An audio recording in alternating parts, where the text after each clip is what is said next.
Hello everyone, this is उत्सव from target विधि और आज हम कंटिन्यू करने जा रहे हैं द पुलिस एक्ट 1861 की सीरीज को। लास्ट वीडियो में हमने बात करी थी सेक्शन 8 एंड सेक्शन 8A तक। आज हम स्टार्ट करने वाले हैं सेक्शन 7 से, जो कि बात करता है appointment, dismissal etcetera of inferior officers.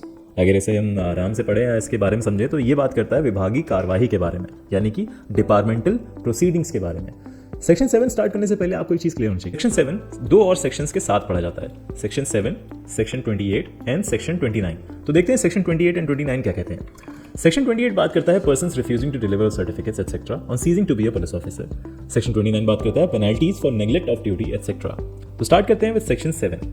Section 7 कहता है subject to the provisions of article 311 of the constitution and to such rules as the state government may from time to time make under this act. Okay, section 7 बात करता है कि जो भी provisions इस section के अंडर आएंगे वो सब्जेक्ट टू होंगे article 311 of the constitution and to the state government rules.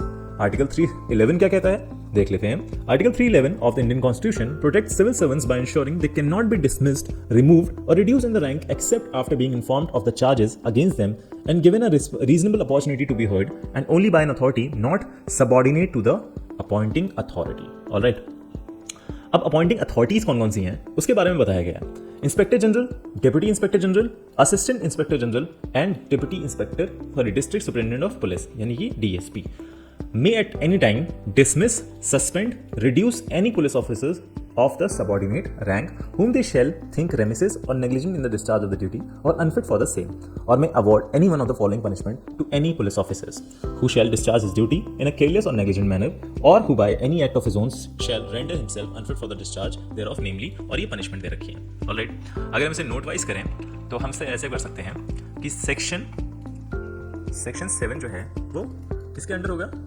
Article 311 and state government के रूल्स के अंडर काम करेगा। जो सीनियर ऑफिसर्स हैं, जो सीनियर ऑफिसर हैं वो क्या करेंगे, police officers of subordinate ranks को क्या कर सकते हैं, जो ड्यूटी नेग्लिजेंट कर रहा है या रेमिस कर रहा है अपनी ड्यूटी को पूरा करने के लिए, उसे पेनल्टीज दे सकते हैं। कौन कौन सी पेनल्टीज, मेजर एंड माइनर। ठीक है, अब पहली बात ये हम क्लियर कर लेते हैं सबऑर्डिनेट रैंक्स क्या होती है। अगर आप याद करें तो सेक्शन 1 में इसके बारे में बात करी गई है, subordinate rank is below the rank of deputy superintendent. ठीक है, यहां बात क्लियर है। ठीक है, जो सीनियर्स हैं वो पनिश कर सकते हैं किसको, police officers of subordinate ranks. Alright, कौन कौन सी पनिशमेंट दे सकते हैं, मेजर एंड माइनर। लेकिन ग्राउंड्स क्या होंगे, जो ग्राउंड्स इसमें बताए हैं वो ये है कि अगर कोई पुलिस ऑफिसर रेमिसेस या फिर negligent in discharge of duty, sorry for the hand writing, इसे इग्नोर करना, बस ये पढ़ते रहना। ठीक है, अगर वो कोई भी इंसान अपनी ड्यूटी पूरी नहीं कर रहा है, रेमिस कर रहा है, नेग्लिजेंट कर रहा है टू डिस्चार्ज हिज ड्यूटी, या फिर he is unfit for the discharging of his duties, ठीक है, और he is doing it in a very careless manner और in a negligent manner, then the superior officer can punish him. ठीक है, अब punishment जब होगी, ठीक है, पनिशमेंट होगी तो वो दो टाइप की होगी, एक होगा मेजर, ठीक है, एक होगा आपका माइनर। तो मेजर पनिशमेंट्स क्या होंगी, मेजर पनिशमेंट में बात करी गई है कि उसे हम डिसमिस कर सकते हैं, ठीक है, उसे सस्पेंड किया जा सकता है या उसे रिडक्शन कर दिया जा सकता है। रिडक्शन का मतलब होता है जिस पोजीशन में वो है, जिस पोस्ट पे वो है, उस पोस्ट से उसको गिरा के एक बिलो पोस्ट पे डाला जा सकता है। This is the major punishments that can be given by the superior office to the subordinate officers. ठीक है, और जो माइनर की बात की गई है, माइनर में क्या क्या कहा गया है कि उसे फाइन दिया जा सकता है नॉट एक्सीडिंग 1 मंथ पे, ठीक है, confinement to the quarters for the terms not exceeding 15 days, ये चीज आपको याद रखनी है। Deprivation of the good conduct pay, good conduct pay क्या होता है, कोई पुलिस ऑफिसर अगर बहुत टाइम से अच्छा काम कर रहा है तो उसे गुड कंडक्ट पे भी दिया जाता है, उससे भी निरस्त किया जा सकता है। डी पॉइंट है removal from any office of distinction और स्पेशल एमोल्यूमेंट्स, अगर उसे कोई स्पेशल एमोल्यूमेंट्स या डिस्टिंक्शन मिलने वाला था तो वहां से भी हटा जा सकता है। एक बात और है जो कि इसमें नहीं दे रखी है लेकिन यूपी अमेंडमेंट एक्ट से जोड़ी गई थी, वो था आपका यूपी एक्ट नंबर 11 ऑफ 1944। उसमें एक पॉइंट और जोड़ा गया है, मैं इसे हटा देता हूं, उसमें एक पॉइंट और जोड़ा गया है जो कहता है कि bar withholding promotions and increments, यानी कि उनका प्रमोशन भी रोका जा सकता है, उनका इंक्रीमेंट भी रोका जा सकता है। तो ये आपका एक ई पॉइंट है जिसे आप नोट डाउन कर लीजिएगा, और जब ये पूरी सीरीज खत्म हो जाएगी तो मैं प्रॉपर नोट्स आप सबको प्रोवाइड करूंगा, आप उससे ये सारी चीजें कवर कर सकते हैं। बाकी इसे साथ में आप लिखते भी रहें। जो ई पॉइंट है वो कहता है कि उसे बार किया जाएगा with holding promotions and increments, ठीक है, बस ये बात करता है आपका UP amendment act number 11 of 1944। Alright, I hope यहाँ तक क्लियर है। अब हम बात करते हैं सेक्शन 28 एंड 29 की, ठीक है। स्टार्ट करते हैं विद द सेक्शन 28। सेक्शन 28 बात करता है persons refusing to deliver certificates etcetera on ceasing to be a police officer. देखो, एक इंसान है, ठीक है, एक पर्सन है, वो पुलिस ऑफिसर बनता है अंडर दिस एक्ट, ठीक है, अंडर पुलिस एक्ट 1861। अब वो पुलिस की पोस्ट से ceases to be a police officer. अब वो पुलिस ऑफिसर नहीं रह जाता किसी भी कारणवश से, और वो इंसान अब सर्टिफिकेट्स और जितनी भी चीजें उसे, जितने भी पर्क्स उसे मिले थे वो देने से इनकार करता है, तो उस कंडीशन में उसे क्या सजा होगी उसके बारे में बात करता है सेक्शन 28, ठीक है। बेसिकली ये प्रमाण पत्र इत्यादि का परिधान करने से इनकार करने वाले व्यक्ति के ऊपर जो पनिशमेंट, जो दंड दिए जाएंगे उसके बारे में बात करता है। तो सेक्शन 28 कहता है every person having ceased to be enrolled police officer under this act who shall not forthwith deliver up his certificates and the clothing equipments मतलब होता है जो साज सज्जा का वो नहीं मिलता, चीजें मिलती हैं कि ये लगा लो वो लगा लो वगैरह चीजें, appointments and all other necessaries which shall have been supplied to him for the execution of his duty shall be liable on conviction before a magistrate to penalty not exceeding 200 rupees और imprisonment with और without hard labour. यानी कि simple punishment भी हो सकती है और आपकी रिगरस पनिशमेंट भी हो सकती है फॉर नॉट एक्सीडिंग 6 months और बोथ। अगर आप इसे आराम से समझो तो ये चीज़ कही है कि उसे पेनल्टी हो सकती है 200 रुपये तक की। देखो पुराना एक्ट है तो पनिशमेंट का जो पैसा था बहुत कम था, ठीक है।